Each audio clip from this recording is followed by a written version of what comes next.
I'll never forget the sound of the mug shattering on the linoleum floor, nor the scalding hot coffee burning my wrinkled face, nor the look of pure contempt in my daughter's eyes when she screamed that I was nothing but a useless burden in her life. My name is Maggie Marjorie Hale. I'm 67 years old, and for 42 of those years, I believed that being a mother meant accepting anything. I believed my worth as a woman was tied up in sacrificing myself until I disappeared. I believed that true love was enduring every humiliation in silence. I was wrong. Discovering that simple truth, however, cost me decades of my life and nearly all of my dignity. If you enjoyed this story, don't forget to subscribe to the channel and tap the notification bell so you never miss the next chapter. If you liked it, leave a like to show your support. And if you didn't, just leave a comment with the number 1. Your feedback helps us grow and bring you even better stories. Stay tuned. The next part is coming soon, and you won't want to miss what happens next. That Tuesday morning started like all the rest. I woke up at 5 when my body just won't let me sleep anymore. The bones ache, the joints ache, and sleep fades with the years just like everything else. I got up slowly, feeling every one of my 67 years in my worn-out knees, and shuffled toward the kitchen of the house I bought with my own 2 hands 30 years ago. This house, my house, the one I paid for sewing formal gowns until my fingers bled. The house where I raised my daughter alone after my husband Leonard Hale passed away when I was only 25. The house where I now felt like an intruder, a barely tolerated stranger, like an old piece of furniture that gets in the way but no one has the heart to toss out. I set the water to boil on the stove. The scent of fresh coffee began to fill the kitchen. That smell always reminded me of the quiet mornings decades ago when Leonard was still alive, and our daughter Camille Hale was a little girl who called me Mama and hugged me before heading off to school. How distant all of that seems now. So far away and nearly unreal, as if it happened to someone else entirely. Camille was already sitting at the kitchen table, her phone in hand, scrolling with that bitter expression that had become a permanent feature of her face over the last few years. I didn't recognize her anymore.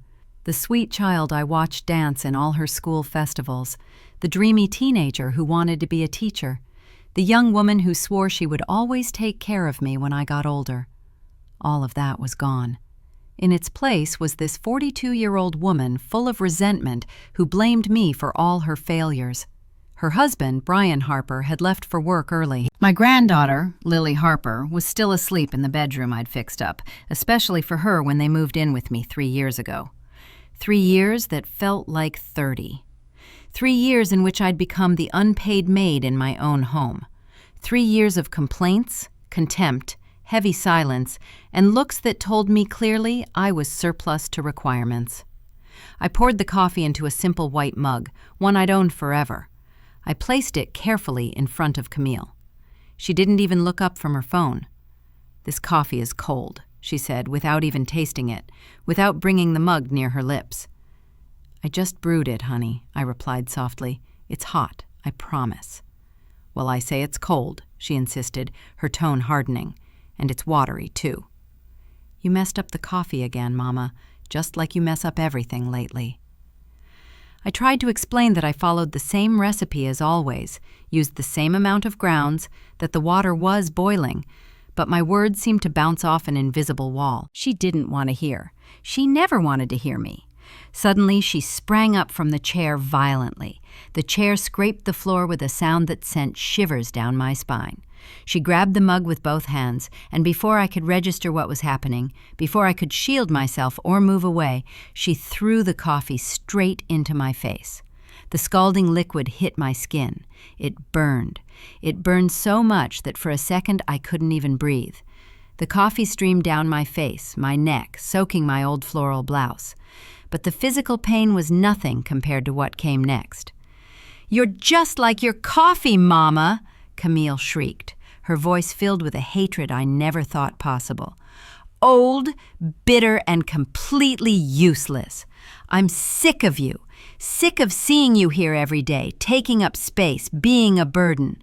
You are dead weight in this house." She moved closer, her face inches from mine. "Everything you do is wrong. Your food tastes awful. Your clothes smell like an old lady. Your presence makes me sick. You shuffle your feet when you walk. You breathe too loud.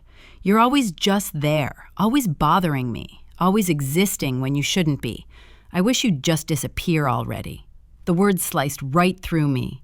Every syllable was a silent stab in a place in my soul I didn't know existed. I stood there, coffee dripping from my chin, staining the floor I had just mopped the night before. I didn't cry. I didn't scream. Something inside me just froze over. For a moment, as she continued to spew poison with her words, my mind traveled back in time. I saw all those nights I stayed up until dawn sewing prom dresses for other families, earning barely enough to pay for the private academy Camille insisted on. I saw the expensive birthday parties I organized alone, selling homemade dinner rolls and pies on the corner for weeks to scrape the money together. I saw the new shoes, the brand-name school supplies, the clothes that always had to be from expensive stores because all my friends have those brands, Mama. I remembered when Camille was 18 and wanted to go to college. I sold my gold earrings, the only ones left, from my own mother to pay for her first semester. She didn't even say thank you. She dropped out 6 months later because she didn't like getting up early. I remembered when she met Brian. I knew he wasn't a good man. I saw it in his eyes from day one. That way he calculated everything, measuring things only by their dollar value. But Camille was in love, and I kept silent. I kept silent because I had already learned my opinion didn't matter. They got married. I paid half the wedding cost, selling the new sewing machine that had taken me so long to buy. I went back to using my old Singer, the one that made my back ache after hours of work. It didn't matter. It was my daughter's wedding. 3 years later, they came back with Lily, who was still a baby, saying they just needed a place to stay for a few months while they saved money. Months turned into years. Years turned into my nightmare. In the beginning, they tried to hide it. Brian spoke to me with forced politeness. Camille still smiled occasionally, but slowly, so slowly I almost didn't notice, I became their servant. I cooked, I washed, I ironed, I cleaned, and I paid the electricity, the water, the gas, and the groceries. They contributed almost nothing, always with excuses. "This month is tough, Mama. We'll pay you next payday. Don't be selfish. We're your family." And I accepted it because that's what I was taught, because my mother always told me a good woman sacrifices for her family, because I believed that was love. But what Camille had just done to me, that wasn't love. It never was. I wiped my face with the edge of my blouse.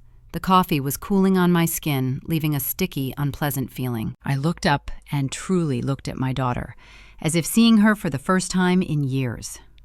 I saw a woman who was bitter, frustrated with her own life, desperately looking for someone to blame. I saw someone who had never learned that decisions have consequences, because I was always there to rescue her, to pay for her mistakes, to be her safety net. I saw the person my little girl had become, and I didn't like what I saw. Something inside me clicked, like an old thread that has been stretched too far finally snapping, like a rusty door that finally gives way after years of pushing, like waking up from a long, confusing dream and finally seeing things clearly. I walked slowly toward the living room door. My legs were shaking, but each step was firm. I opened the door wide. The morning sun poured in like a spotlight, illuminating the entryway. I turned to Camille and spoke in a voice I didn't recognize as my own. So calm, it was frightening. "Get out." She blinked, confused. "What did you say?" "I said, get out. Pack your things and leave my house, now." Camille laughed. It was a nervous, disbelieving laugh. "You're crazy. I live here." "This house," I said, and every word came out solid, heavy, and final, "is in my name. It always has been. I bought it with my labor, with my hands, with my sweat, and I want you out of it right now." "You can't do this." "I'm your daughter." "You are my daughter," I replied, "but you stopped treating me like your mother a long time ago. You turned me into your enemy, your maid, the target of all your frustration. Well, it's over. Brian will be back and we'll sort this out. You'll see. Brian has to go too. When he arrives, I'll tell him the same thing. You don't have the right to be here. You don't have the right to treat me the way you did." Camille went pale. For the first time in years, I saw fear in her eyes. Real fear, that I was serious. "Mama, I was angry. I didn't mean—" "Yes, you did," I interrupted. "You meant every word. and you've probably been thinking them for a long time. Now you have to live with that, but not here, not in my house, not in my presence. And Lily? You're going to kick out your granddaughter too? Lily can stay if she wants, but you and Brian are leaving. You have until he gets home to pack what's yours. The rest stays here because I paid for it. You're a cruel, selfish old woman. Maybe, I accepted, or maybe I'm finally learning not to let myself be treated like trash in my own home. Camille stomped up the stairs. I heard her violently throwing things into suitcases and slamming drawers. Lily woke up from the noise and came out of her room in pajamas, rubbing her eyes. "Grandma, what's going on?" I walked over to my 15-year-old granddaughter and stroked her hair. "Your mother and father are going to leave, baby, but you can stay if you want to." "Why are they leaving?" I didn't lie to her. Children can sense lies. They feel it in the air. "Because your mother treated me very badly, Lily, and I decided I won't accept being treated badly anymore. Not by her, not by anyone." Lily hugged me. I felt her tears wetting my already coffee-stained blouse. "I'm sorry, Grandma. I saw how she talked to you. I saw how they treated you. I always wanted to say something, but I was scared. It's not your fault, my love. It never was." Camille came downstairs half an hour later with 2 poorly closed suitcases and a red face from crying. But they weren't tears of sadness. They were tears of rage, of helplessness, of frustration that her controlled world was crumbling. "This isn't over," she threatened from the doorway. "I'm calling lawyers. This house should be mine, too." "Talk to whoever you like," I replied. "The paperwork is clear. The house is mine. I bought it alone in 1995 before you were even married. You have no legal claim to it. You'll pay for this." "I've already paid enough, Camille. I paid with 42 years of my life, with my youth, with my dreams, with my health. I don't owe you anything else." She slammed the door shut so hard the windows rattled. Lily and I stayed in silence, listening to her footsteps fade down the street. "Are they really just going to leave like that?" my granddaughter asked. "Yes, my love, they really can, and they really are." The next few hours passed in a kind of fog. I cleaned the coffee off the floor. I washed my face with cold water. I felt the burns on my skin, slight but present, physical reminders of what had happened. Brian arrived around noon. He walked into the house with that entitled attitude he always had, as if my home belonged to him. "Where's Camille?" he asked, looking around. "She left. And you have to leave too." He let out a mocking laugh. "What did you say, mother-in-law?" I said, "Get out. This is my house. It was never yours. I want you to take your things and get lost." His expression changed. The mask of forced kindness dropped, revealing the real Brian I always knew existed. "You've lost your mind, Maggie. I live here. I have rights." "You have no rights. Check the papers if you want. This house is in my name, bought with my money before you were ever in my daughter's life. You didn't pay a dime toward this property." "Camille is going to hear about this." "She's heard me already." "You've all heard enough from me. Now it's my turn to speak. And what I'm saying is that you need to go." He took a step toward me, trying to intimidate me with his height and presence. But something in my gaze stopped him. Maybe he saw that I had nothing left to lose. Maybe he saw that 42 years of holding back had ended in one quick blow.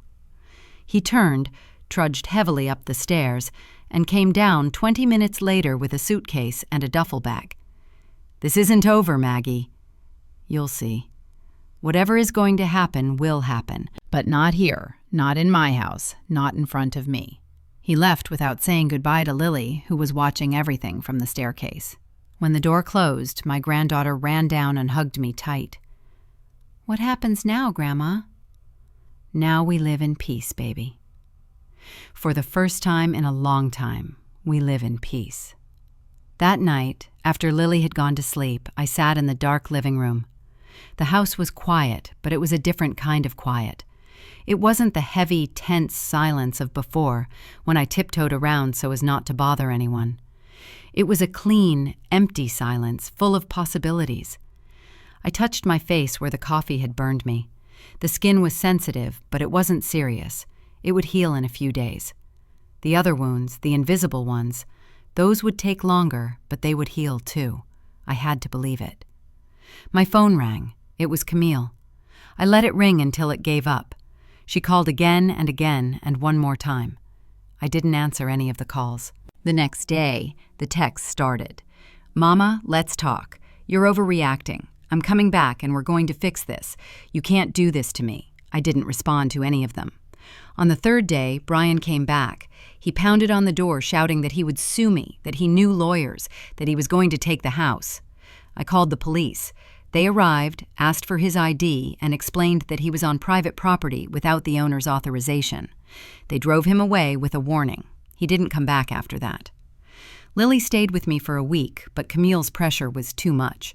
The girl cried every time her mother called, begging her to come home.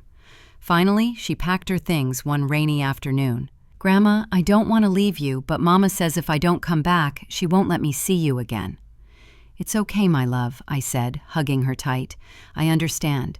And when you turn 18, when you're an adult, you can come whenever you want. No one can stop you. I'll wait. Promise me you won't forget me." "I could never forget you, Lily. You are the light of my life. You always were."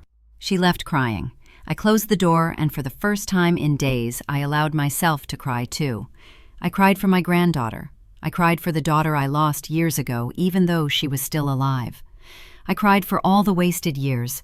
I cried for the woman I used to be who let herself be treated that way. But when I finished crying, I wiped my tears. I looked at myself in the entryway mirror. I saw a 67-year-old woman with deep wrinkles, dark circles under her eyes, and gray hair. But I also saw something else. I saw strength. I saw dignity.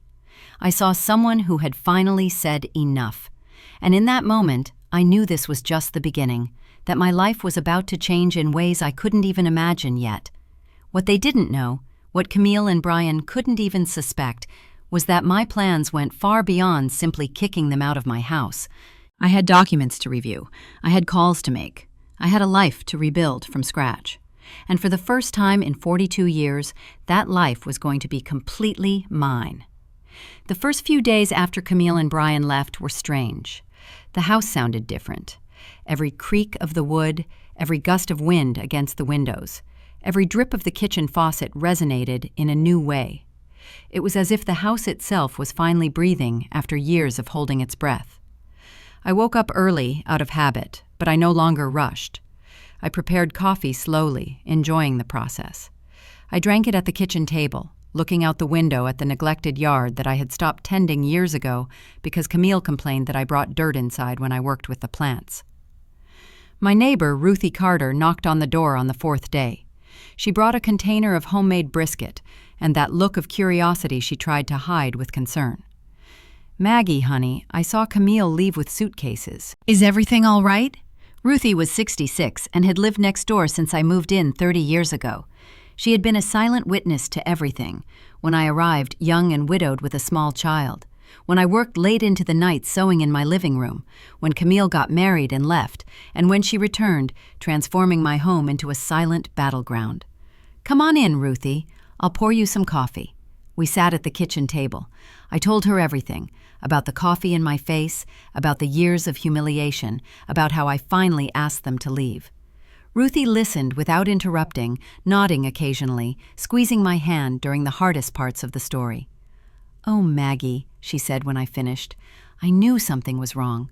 I saw you shrinking every time, getting quieter, like you were trying to make yourself small so you wouldn't bother anyone in your own house." That's exactly how I felt, small, invisible, like I was occupying space that didn't belong to me. "And what are you going to do now?" "I don't know yet," I admitted, "but for the first time in a long time, I feel like I can breathe." Ruthie stayed a little longer. She told me Camille had been talking to other neighbors, saying I had lost my mind, that I needed psychiatric help, that I was senile. "Don't you believe anything that girl says," Ruthie said firmly. "Everyone who lives here saw how they treated you, the way she talked to you, how Brian looked at you like you were furniture. You're not crazy, Maggie. You're waking up." Her words gave me strength. I realized I wasn't as alone as I thought. There were eyes that saw my suffering, even though I believed I was hiding it well. After Ruthie left, I began going through papers. I pulled out the old metal box where I kept important documents. The deed to the house was there, with my name on it, Maggie Hale, widow of Leonard Hale. I had bought it in 1995 with the money I saved from sewing for 10 years. Camille was 15 then. I told her I was buying our future, a safe place where no one could ever kick us out. How ironic that 30 years later, I had to kick my own daughter out of that safe place. I continued reviewing documents. I found old yellowed receipts, Camille's enrollment in the private academy, which cost a month, the expensive uniform she demanded, the books that had to be new every year because she wouldn't use used ones, the graduation trip to Miami, Florida, that cost which I paid for by selling my TV and my old refrigerator to buy a cheaper used one. I found the invoices for her wedding, the dress that cost, the reception hall, the food for 200 people, the music. It totaled. I put up selling my new sewing machine and using savings I had set aside for my own old age. I kept searching and found more receipts for loans I made them over the years, loans they never paid back, for their first apartment's rent, when Brian lost a job, when Lily was born, when their car broke down, to pay off credit card debt. I took out a notebook and started doing the math. The amounts were staggering. In total, over 42 years, I had spent more than 100 Camille that I could have used for my own life, to travel, to have comfort, to retire earlier and stop working so hard. And what did I get in return?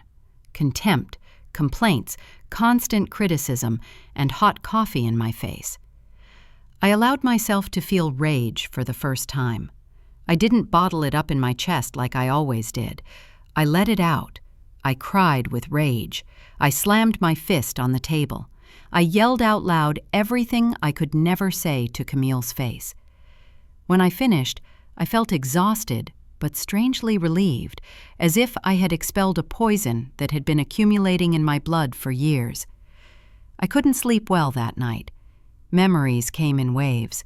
I saw myself, a young 25-year-old, standing in front of Leonard's casket.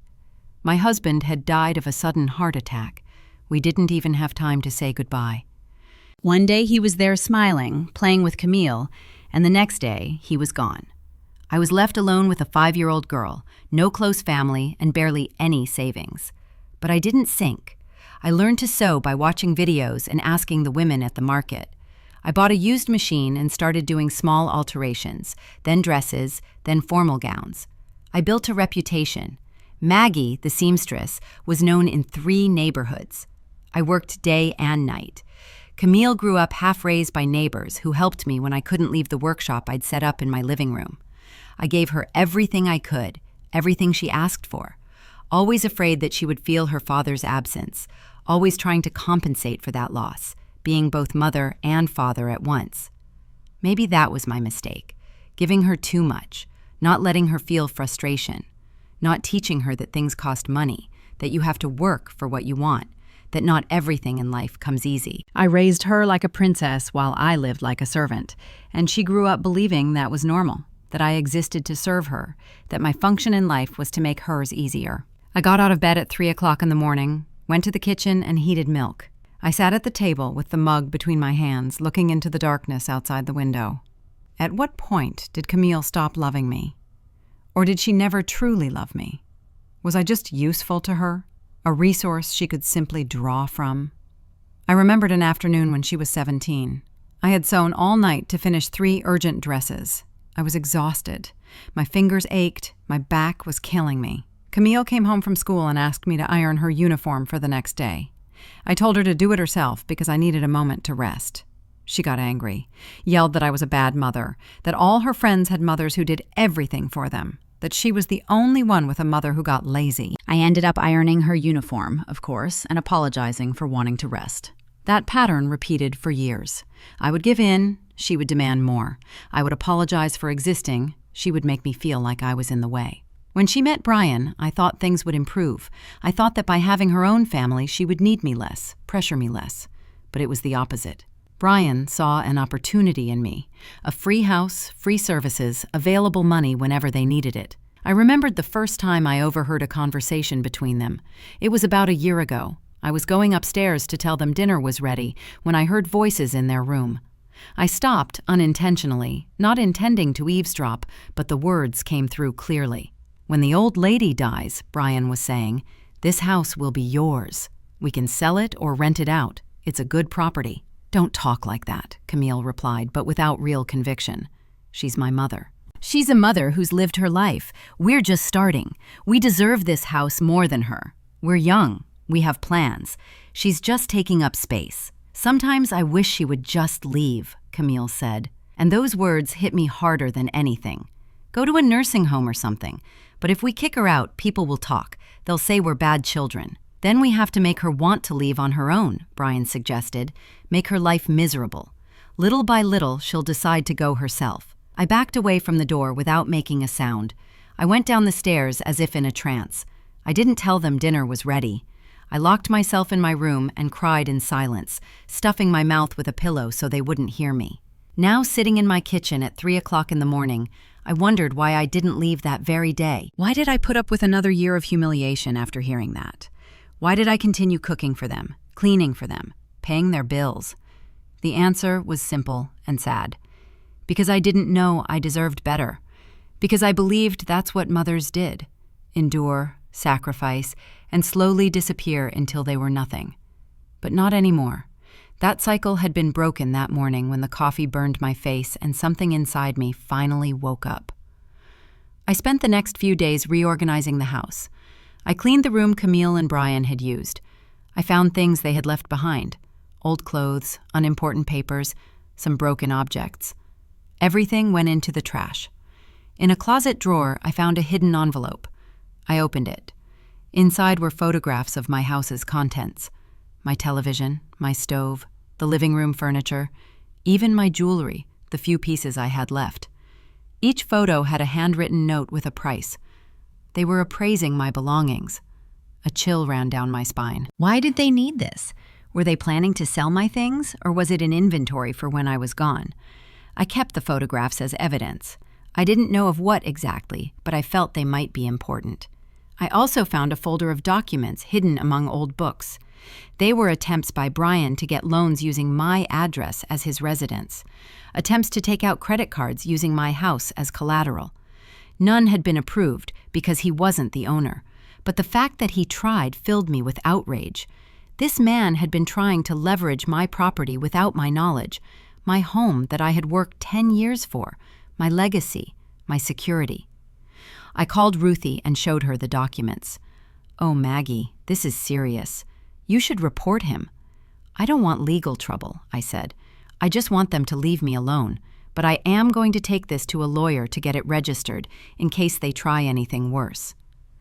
Ruthie recommended her nephew, attorney Ethan Morales. I called him, and he gave me an appointment that same week. Attorney Morales was a serious man in his mid-40s. He listened to my entire story without interruption, taking occasional notes. When I finished, he nodded slowly. "Miss Hale, you did the right thing by removing them from your house. What your son-in-law attempted could be considered attempted fraud. These documents are proof of that. I don't want to get into legal battles," I explained. "I just want to protect myself." "I understand. We'll do several things. First, a new will where you clearly specify your wishes. Second, a notarized document making it clear that your daughter and son-in-law have no claim to your property. Third, we will record these attempts at fraud in case you need to defend yourself in the future." "Can I leave everything to my granddaughter?" "Of course, we can create a trust where Lily receives the inheritance when she turns 25, with a trustee to manage the assets until then. That's what I want to do." Over the next few weeks, I worked with Attorney Morales on all the paperwork. I signed documents, gave declarations, and organized my will. For the first time in my life, I felt like I had control over my future and over what would happen to my things when I was gone. I also made other decisions. I went to the bank and closed all the authorizations Camille had on my accounts. I discovered she had been withdrawing money regularly, small amounts that I didn't notice, but which added up to several thousand a year. The bank executive showed me the transactions. "Look, Miss Hale, here are withdrawals every week, started in Look and started in Look." I did the math. Over the last 3 years, Camille had taken approximately second bill from my account without my explicit knowledge. I had authorized her access, thinking it was for emergencies, for house purchases we shared. not to systematically rob me. I want to close her access immediately, I told the executive. Of course. I just need you to sign here. I signed. It felt like I was cutting an umbilical cord that should have been severed decades ago. I also canceled the supplementary credit card Camille had on my account. It was in my name, my responsibility, but she used it freely, never paying the bill. I always paid everything, always with the excuse that this month is tough or I'll pay you back next payday. 3 days after canceling everything, my phone rang. It was Camille. I let it ring. She called again and again. On the 5th attempt, I answered. "What did you do, Mama?" she yelled from the other end of the line. "My card doesn't work." I was humiliated at the grocery store in front of everyone. "I canceled your card. It was mine. It was in my name." "You can't do that!" "I have expenses. I have to buy groceries. And I had expenses for 42 years alone with no help. It's time you learn to live on your own resources. You're a terrible, miserable old woman." "Maybe," I replied calmly. "But I'm a miserable old woman, with my money in my account and my peace in my house." I hung up. The phone immediately rang again. I turned it off. That night, Lily appeared at my door. She was alone. She had run away from the apartment Brian and Camille had rented. Her eyes were red from crying. "Grandma, can I come in?" I hugged her tight and let her in. I made her chamomile tea like when she was little. We sat on the living room sofa. "Mama won't stop talking bad about you," Lily said. "She says you went crazy, that you're cruel, that you abandoned us." "What do you think?" I asked her. Lily took a sip of tea before answering. "I think Mama always treated you badly, and you never said anything. I saw it, Grandma. I saw how she talked to you, how she asked for things without saying please or thank you, how Dad looked at you like you were invisible. It made me so angry, but I was a coward. I never said anything. I was afraid they would get mad at me, too." "You're not a coward, my love. You're a child. It wasn't your responsibility to defend me." "But I could have. I could have said something. Anything. You're here now. That's a lot." Lily stayed the night. The next morning, before she left, I gave her my new phone number written on a piece of paper. "This is my private number," I told her. "Don't give it to your mother or father. It's just for you and me. You can call me whenever you want, at any hour." "Promise me you won't disappear?" she asked in a small voice. "I promise I'll always be there for you, Lily. Always. But my days of being available to your mother and father are over. Do you understand?" "Yes, Grandma, I understand." I watched her leave with a tight heart, but knowing it was for the best. Lily needed to learn to navigate her own family. I could be her refuge, but I couldn't rescue her from everything. She, too, had to grow up, make her own decisions, and find her own strength. Weeks turned into months. The house remained silent, but it was a silence I had learned to enjoy. I went back to sewing, but now for pleasure, not out of necessity. I made embroidered tablecloths, decorative pillows, small items that I sold at the craft market on weekends. One afternoon, 3 months after the coffee incident, I was watering the front garden when I saw Camille standing outside my gate. She looked different, thinner, more tired, older than her 42 years should have shown. I didn't open the gate. I stayed on the other side, the hose still in my hand. "What do you need, Camille?" "I need to talk to you, Mama." "We're talking now, inside, please." "No. Whatever you have to say, you can say it from right there." She looked uncomfortable. She glanced around, aware that some neighbors might be watching. "Mama, I want to apologize. What I did was wrong. The way I treated you was horrible. I'm sorry." Her words sounded rehearsed, as if she had practiced them in front of a mirror. "Are you sorry, or are you sorry that you lost access to my money and my house?" "Both things," she admitted, and at least that was honest. "I'm sorry I treated you badly, but I also need your help. Brian lost his job, we're behind on the rent, we don't have money to eat, right? That is your problem, Camille, not mine. I'm your daughter. You are my daughter, but I am a human being before I am your mother, and human beings deserve respect, something you never gave me. I gave you my childhood. I gave you my life. You gave me nothing that I didn't give you first, multiplied by 100. I gave you education, a roof, food, clothing, opportunities. I gave you love when you gave me contempt. I gave you patience when you gave me complaints. I gave you money when you gave me demands, and it was never enough. Mama, please. No, the answer is no. I am not going to give you money. I am not going to let you live here again. I am not going to keep being your safety net while you use me as a punching bag. I saw tears roll down her cheeks, but they didn't move me. They were the same tears she had used all her life to manipulate me. I knew them well. One day you're going to need me, she said in a trembling voice, and I won't be there. Maybe you're right, I replied, but I'd rather face that day alone and in peace than surrounded by people who hate me. She left without another word. I watched her walk down the street, her shoulders slumped, defeated. And me, I felt peace. I walked into my house, closed the door, and for the first time in months, I felt completely free. But deep down, I knew this was just the beginning. Bigger decisions were waiting for me, decisions that would change my life forever, and I was ready to make them. I woke up the next morning with a clarity I hadn't felt in decades.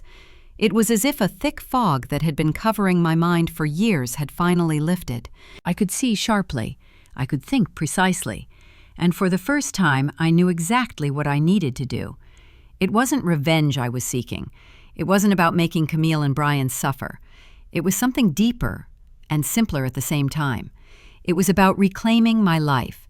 It was about building something that was entirely mine, something no one could take away, something no one could contaminate with their contempt or manipulation. I sat at the kitchen table with a new notebook and a pen. I started making lists, not emotional lists, but practical ones. Lists of actions, lists of changes, lists of concrete steps toward a different life. The first list was called Legal Protection. I had made good progress with Attorney Morales, but I wanted to make sure there were no loose ends. I wrote down, verify the will is fully registered, confirm Lily's trust is operating correctly, review all of Brian's fraud documents are properly filed with the notary. The second list was called Financial Independence. Here I wrote more detailed things. I needed to calculate exactly how much money I had, how much I spent a month, and how much I could generate with my sewing work. I needed to know if I could support myself alone without anyone's help. The third list was the hardest one to write. It was called New Life, and under that title, I wrote something that surprised even me. Consider moving somewhere else. The idea had been circling my mind for weeks, but I hadn't dared to give it form. Now, seeing it written on paper, it felt real. It felt possible. It felt like the answer I had been searching for without knowing it. Why stay here in this house full of bitter memories? In this neighborhood where the neighbors looked at me with pity or curiosity? In this city where I might run into Camille or Brian on any corner? Why not start over, in a place where no one knew me, where no one knew my story, where I could simply be Maggie without the weight of the past? I spent that morning researching on the old computer I had bought years ago and barely knew how to use.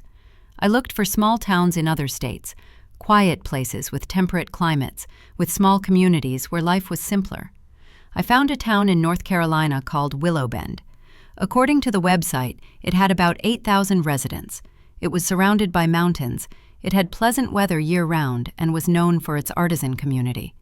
There were photos of tree-lined streets, colorful houses, and quiet town squares with large gazebos. I stared at those photos for a long time. I tried to imagine myself there, walking those streets, sitting in those squares, living in one of those small houses. And for the first time in a long time, the idea of my future didn't scare me. It gave me hope. I called the number listed for town tourism. A kind woman answered, "Good morning, Willow Bend Tourism Office. B. Collins speaking." "Good morning, ma'am. My name is Maggie, and I'm thinking about moving to your town. I'd like some information about what it's like to live there." "Oh, that's wonderful," B replied with genuine enthusiasm. "It's a very peaceful town, Miss Hale. Very safe, people are friendly, we have everything you need. A health center, a market, schools, and it's very beautiful, very green." We talked for almost half an hour. B told me about life in the town, about the festivals, about how most people knew each other. She told me about houses available to rent or buy, about the prices, about the cost of living. "Is there work there?" I asked. "I'm a seamstress." "Perfect. We have a crafts market every Saturday where many women sell their work, and there's always a need for a good seamstress. The one we had moved away last year to live with her daughter in the city, and everyone misses her." When I hung up the phone, my heart was racing. It wasn't nervousness, it was excitement. It was the feeling that a door had opened and behind it there was light, not darkness. But I couldn't act impulsively. I needed to plan every step carefully.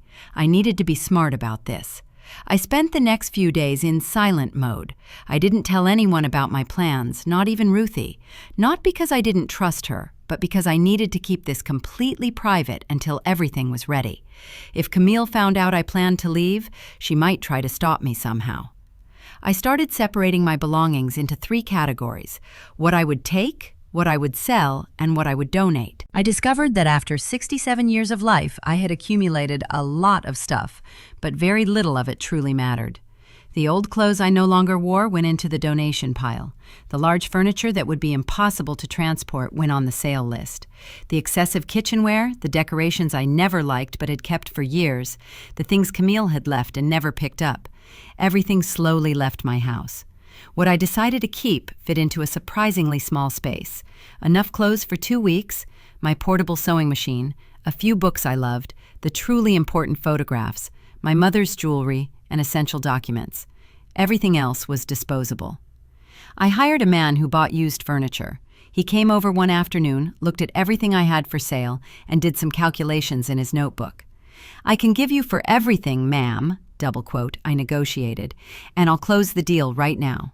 "Fine." He gave me the cash. He came back the next day with a truck and 2 helpers. They took the living room set, the dining room, the complete bedrooms, everything. I was left with only my bed, a small table with 2 chairs, and kitchen essentials. The house was nearly empty, but I felt lighter than ever. Then I called Attorney Morales. "Ethan, I want to rent out my house. Can you recommend a reliable realtor?"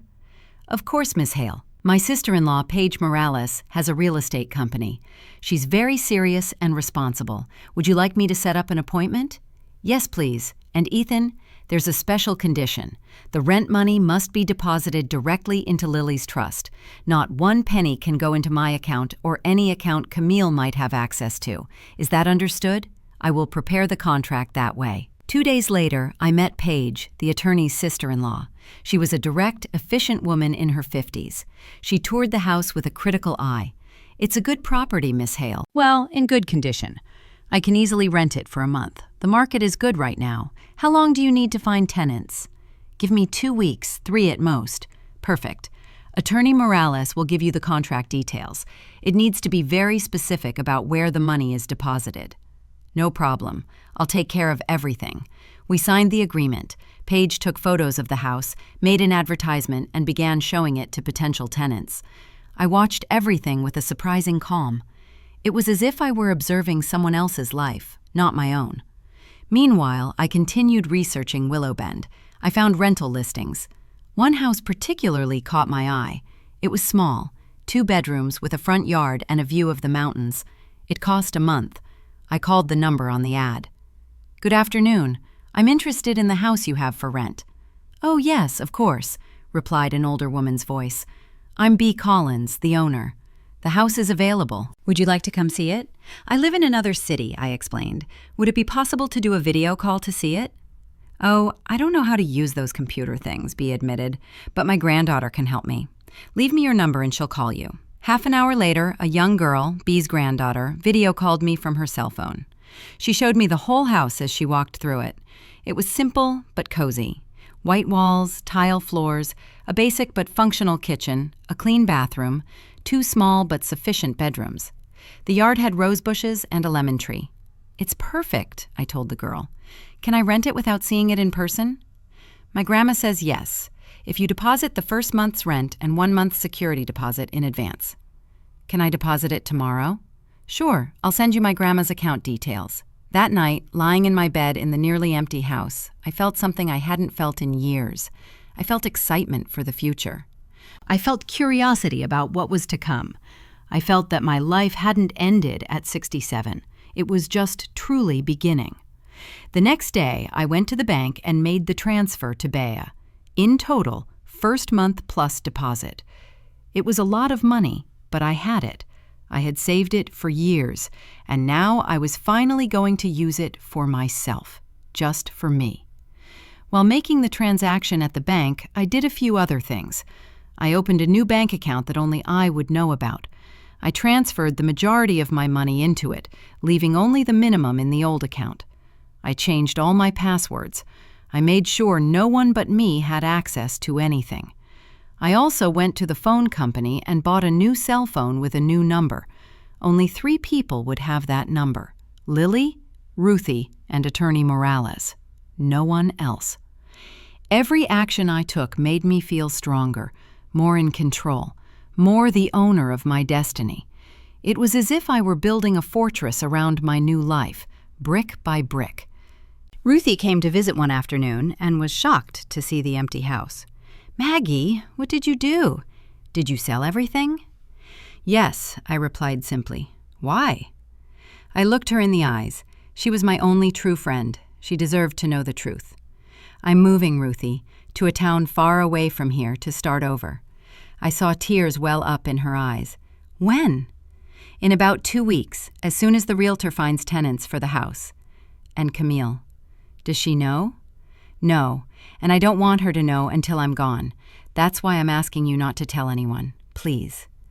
Ruthie hugged me tight. "I won't say a word. But I'm going to miss you so much, friend. And I'll miss you. But I need to do this. I need to get away from everything that hurt me. I need to find out who I am when I'm not being Camille's mother or Brian's victim. I just want to be Maggie." "I understand," Ruthie said, wiping her tears. "And I think you're very brave." The following week, Paige called me. "Ms. Hale, I found tenants. It's a young couple with a baby, very responsible, good income, impeccable references. They want to sign the lease this week and move in next Monday. Does that work for you?" That sounds perfect. Everything was falling into place, as if the universe were finally conspiring in my favor instead of against me. I began to pack the little I would take: 2 large suitcases and 1 box of fragile items. That was it. 67 years of life fit into 2 suitcases and a box. 3 days before I left, Lily called me on the old cell phone. "Grandma," she answered, her voice excited. "Hello, my love. How are you?" "Oh, Grandma, I've missed you so much. Where are you? Are you okay?" "I'm doing great, Lily. Better than ever. I'm in a beautiful, quiet town. I have a little house with a garden. I'm sewing again. I'm at peace." "I'm so happy to hear that, Grandma. You sound different. You sound happy." "I am, my love. For the first time in a long time, I am." "Your mother is frantic," Lily said, lowering her voice. "She doesn't know where you are. She went to your house and found other people living there. She was furious. She screamed that you had no right to rent the house without telling her." "That house was always mine, Lily. Always. I decided what to do with it." "I know, Grandma, but Mama won't accept it. She says you'll be back, that this is just a tantrum." "It's not a tantrum. It's a decision, and I'm not coming back." We talked for a while longer. I told her about the town without giving her specific location details. She told me about school, about how Camille and Brian were having financial problems without my support. Mama had to get a job as a cashier at a supermarket. She told me she comes home tired every day and just complains. She says you forced her to do this. I didn't feel satisfaction hearing that, but I didn't feel guilt either. Camille was experiencing for the first time in her life what it was like to earn a living with real work, what I had done for 42 years. "Lily, your mother will be fine. She's young. She's capable. She just needs to learn what I never taught her, that no one owes you anything in life." Months passed. Autumn gave way to winter. Although winter in Willowbend was mild, only a little cooler, I developed a routine.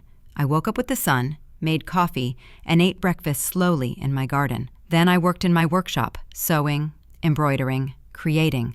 In the afternoons, I walked through the town, greeted the neighbors, and bought what I needed at the market. I spent the evenings reading, or simply sitting in my living room, enjoying the silence. I made friends, other women my age or older. Nora, who made ceramics, June, who wove scarves, Alma, who painted landscapes. Carol joined us when she moved to town last year. We met on Thursday afternoons for coffee and a chat. We shared stories, laughter, and comfortable silences. None of them knew my complete story. To them, I was simply Maggie, the seamstress who arrived from the city looking for peace. And that was enough. 1 year passed, then 2.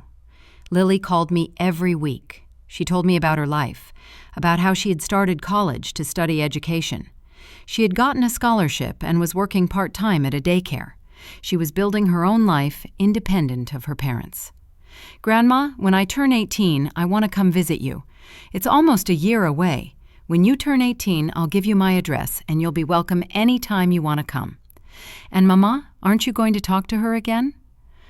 "I don't know, Lily. Honestly, I don't know. Maybe someday, but not now. Not yet." One spring day, 2.5 years after my arrival in Willow Bend, I was at the market selling my products when I saw a scene that deeply affected me. A young woman in her 30s was arguing with an older woman who seemed to be her mother. The young woman spoke cruelly, contemptuously, while the older woman just bowed her head. "You're useless," the young woman shouted. "You don't do anything right. I'm sick of you." I saw myself in that older woman. I saw Camille in that young woman, and something stirred inside me. I waited for the young woman to leave. Then I approached the older woman who was discreetly wiping her tears. "Are you all right, ma'am?" She looked at me in surprise. Yes, it's just my daughter. She's stressed." "Stress doesn't justify disrespect," I said softly. "No one has the right to treat you that way, not even your daughter." "But I don't do things the way she wants." "You do them the way you can, and that's enough." "Ma'am, listen to me closely. You don't have to put up with bad treatment just because you're a mother. True love doesn't abuse. True love doesn't humiliate. You deserve respect. You deserve dignity." I saw her eyes fill with tears again, but these were different. No one has ever told me that before. Well, I'm telling you now, and I hope you remember it. I don't know if my words helped her, but I needed to say them. For her, for the Maggie of 3 years ago, for all the women who believe they have to endure everything in silence. That night, sitting on my porch looking at the stars, I thought about Camille. I wondered how she was, if she had changed, if she had learned anything, if she ever thought of me with anything other than resentment. And I realized something important. It didn't matter. It no longer mattered whether Camille changed or not. It no longer mattered if she missed me or hated me. It no longer mattered if she ever understood the harm she caused me. Because my peace no longer depended on her. My happiness was no longer tied to her approval or her love. I had built a life that was mine, completely mine, and no one could take it away. I had won something more valuable than revenge or recognition. I had won my freedom. I had regained my dignity. I had found my peace, and that was more than I ever thought I would have. The life I built in Willow Bend wasn't glamorous. It wasn't perfect, but it was authentic. It was honest. It was mine. And for the first time in 69 years of life, that was enough. More than enough. It was everything. 5 years have passed since that morning of the hot coffee in my face. 5 years since I made the decision that changed my life forever. Today, I woke up as always to the sound of birds singing in the lemon tree. The sun streamed softly through my bedroom window. Pumpkin, the orange cat I adopted 3 years ago, is curled up at my feet, purring with that sound that gives me peace. I get up without rushing. There's no reason to hurry anymore. No one is waiting for me to make coffee or breakfast. No voices are yelling that I do everything wrong. There is only the gentle silence of my house. That silence I learned to love. I put on my favorite robe, the blue floral one I bought at the market, and walk barefoot to the kitchen. I make coffee slowly, enjoying every step of the process. The smell fills me with satisfaction. I take my mug to the porch and sit in the wooden rocker that Bee gave me when I turned 70. The mountains are beautiful this morning. A slight mist covers them like a delicate veil. I drink my coffee, watching them, not thinking about anything in particular, just existing in this moment that is completely mine. My life here is simple, uncomplicated, and precisely because of that, it is perfect. In the mornings, I work in my workshop. My sewing machine hums as I create tablecloths, napkins, and pillows. My hands aren't as quick as they used to be, but they are still capable. Every stitch is a meditation. Every finished piece is a small victory. On Thursdays, I meet with my friends Nora, June, Alma, and Carol. We drink coffee, eat danishes, and talk about everything and nothing. We laugh, sometimes we cry, and we always listen to each other. None of them ask about my past. Some sense there are difficult stories behind my arrival in Willow Bend, but they respect my silence and I respect theirs. We all arrived here carrying something. We all found a place here to let it go. Lily visited me last month. She came for a week during her college break. She's 20 now, in her third year of studying education. She is a beautiful, strong, independent young woman. We walked through the town together. I showed her my favorite spots. The bakery where I buy my treats. The overlook where you can see all the mountains. The shop where I buy my fabrics. "Grandma, you are so different from how you used to be," she told me one afternoon while we were drinking hot chocolate in the town square. Different how? Lighter, more peaceful. It's like you glow from the inside. Before, you always looked tired and sad, like you were carrying the world on your shoulders. That's exactly how I felt. But I left that world behind, Lily, and with it, all that burden. She told me that Camille is still working at the supermarket, that Brian finally left for good, found another woman, and started a new family. That Camille lives alone in a small apartment and sometimes asks about me. What does she ask? Where is she? How is she? Is she ever coming back? Is she ever going to forgive me? I forgave her a long time ago, Lily. But forgiving doesn't mean returning. It means letting go. It means stopping carrying the pain someone else caused me. She has changed, Grandma. Really, the suffering has made her more humble, more aware. I'm happy to hear that. Sincerely happy. But her change is for herself, not for me. I've already built my own life, a life I like, a life that gives me peace. Lily understood. She always understands. That's why I love her so much. Last night, after watering my rose bushes, I sat on the porch to watch the sunset. The sky was painted orange and pink. The crickets were starting their nightly concert. Pumpkin was in my lap, purring. And I thought about the entire journey. I thought about the Maggie of 5 years ago. That woman who shrank so as not to bother anyone. That woman who apologized for existing. That woman who believed her worth was in how much she could give, how much she could sacrifice, how much she could endure. And I looked at the Maggie of now. This 72-year-old woman who lives alone and doesn't feel lonely. This woman who works for pleasure, not obligation. This woman who has true friends, not just people who use her. This woman who wakes up every day without fear, without anxiety, without that knot in her stomach. The change wasn't easy. There were nights of tears. There were moments of doubt. There were days when I wondered if I did the right thing by leaving, by letting go of everything, by breaking that tie that bound me to Camille.